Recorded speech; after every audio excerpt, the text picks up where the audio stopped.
So what does success actually look like at the end of the day? Success looks like Dr. Pete Hudson, emergency room doc and entrepreneur. And Pete Hudson, in fact, happens to be here. What do you know? Please welcome to the stage, Dr. Pete Hudson.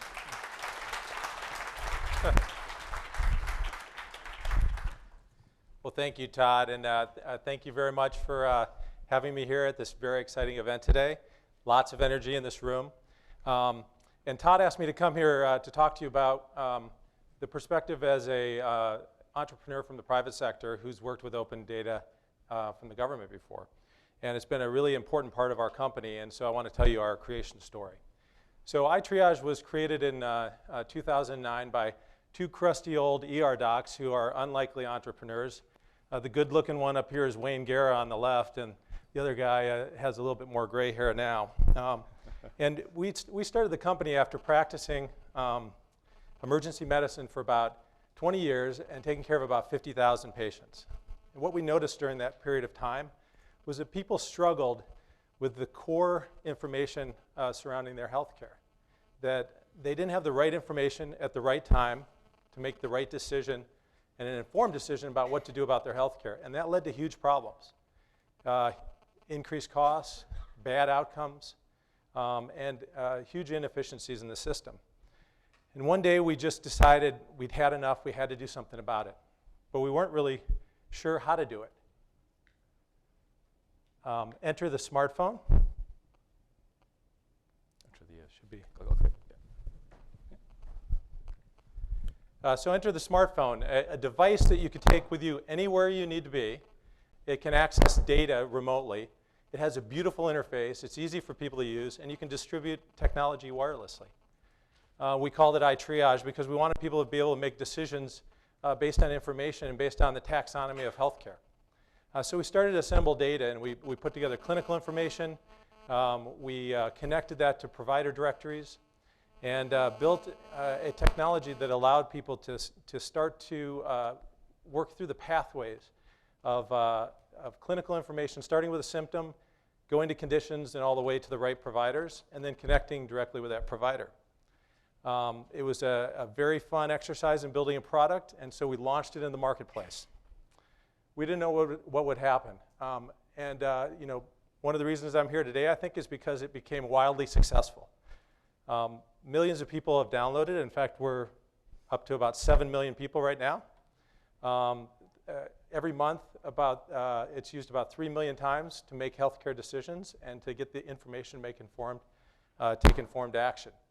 It's been adopted by close to 20% of the acute hospital marketplace, and we've added on functionality like appointment setting and ER check-in, urgent care check-in, and things like that to connect directly into the HIT systems in the hospitals and provide that data right back to the consumer. It's been well reviewed by people all around the country. In fact, we've had 60,000 people write in reviews, and it's a 4.5 out of 5 stars on both markets. We were so passionate about this and drove this technology as quickly as we could. In fact, from startup to the first significant mHealth acquisition in the marketplace by Aetna was about 2.5 years. And now we're part of this amazing group at Aetna that is looking at post-reform business models for healthcare and how we fit into that. So let's go back to the creation story, back to 2010. One of our employees, Jonathan White, who was starting to work with different sectors of the government, came into me and said, "Have you heard about this open data initiative thing?" I said, "No, I haven't heard about it, but it sounds interesting."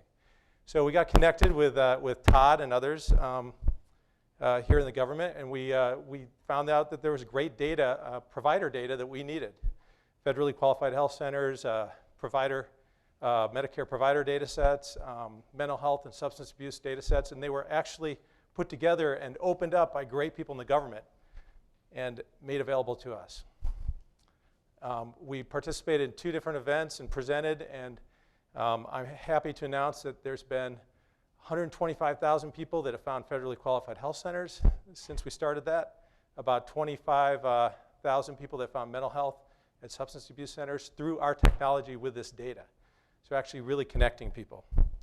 But I think the 2 things that I'm proudest about with this company are, one, that we went from 2 employees who were unpaid, and I can vouch for that because I was one of them, to now 80 employees, 15 contractors, 30 open requisitions. So for those of you who are motivated, like to build stuff, and really talented, come join the most amazing group of employees at our offices.